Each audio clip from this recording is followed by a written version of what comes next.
Y cambiamos de tema porque la tensión entre Donald Trump y el presidente de la FED, Jerome Powell, va a más después de que el presidente estadounidense haya abierto una causa penal contra el presidente de la Reserva Federal por la renovación multimillonaria del Banco Central estadounidense. Detrás, sin embargo, subyace la obsesión de Trump de bajar los tipos de interés. Pero ¿por qué el presidente estadounidense quiere cargarse a Powell? ¿Qué se esconde detrás de esta obsesión? Algunos analistas hablan del síndrome Hoover, pero ¿a qué hace referencia ese síndrome, Gemma González? Al hablar del síndrome Hoover no hacemos referencia a un término médico formal, sino a la metáfora que algunos analistas utilizan para describir la hostilidad manifiesta del presidente estadounidense contra el presidente de la FED, Jerome Powell.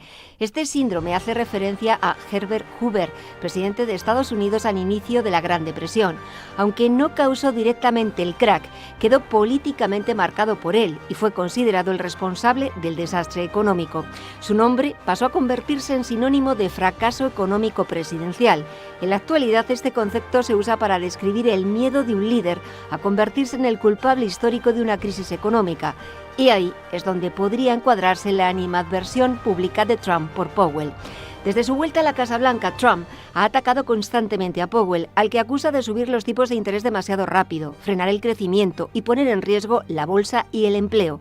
En este contexto, Trump tendría miedo de convertirse en un nuevo Hoover y Powell sería su chivo expiatorio institucional.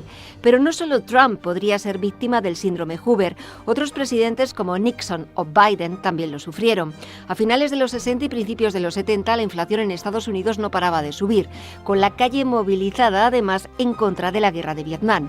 Ante este escenario y siendo consciente de que las recesiones arruinan las elecciones presidenciales, Richard Nixon presionó directamente a la Fed, a Arthur Burns, para mantener políticas monetarias expansivas antes de las elecciones de 1972. Impuso además controles de precios y salarios y abandonó el patrón oro. El resultado: ganó la reelección de forma aplastante, pero dejó de herencia un escenario de estanflación que estalló después.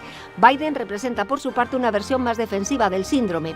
En pandemia y con la inflación más alta en 40 años, insistió en que la inflación era transitoria, culpa de Putin y de un problema global no solo estadounidense.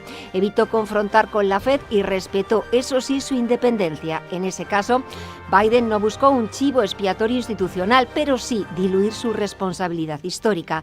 El síndrome Hoover se da también en otros países, como en España. Se podría decir que Pedro Sánchez gobierna con tres traumas económicos recientes: la crisis financiera, la pandemia y la inflación pospandemia. El actual presidente del gobierno no niega la crisis, como sí hizo Zapatero, pero evita palabras como recesión o ajustes. Claro síntoma del síndrome Hoover, el de admitir lo justo para no cargar con la culpa. Y ante el ataque de Trump a Powell, los principales banqueros centrales, incluida Christine Lagarde, presidenta del Banco Central Europeo, han expresado su solidaridad con la Reserva Federal y su presidente tras conocerse la investigación de la que está siendo objeto el banquero central estadounidense. En una declaración conjunta defienden que es fundamental preservar la independencia de la FED con pleno respeto al Estado de Derecho y a la rendición de cuentas democráticas. Aseguran que Powell ha centrado su mandato en un compromiso inquebrantable con el interés público. Para nosotros, dice el comunicado, Powell es un colega respetado y muy estimado por todos los que han trabajado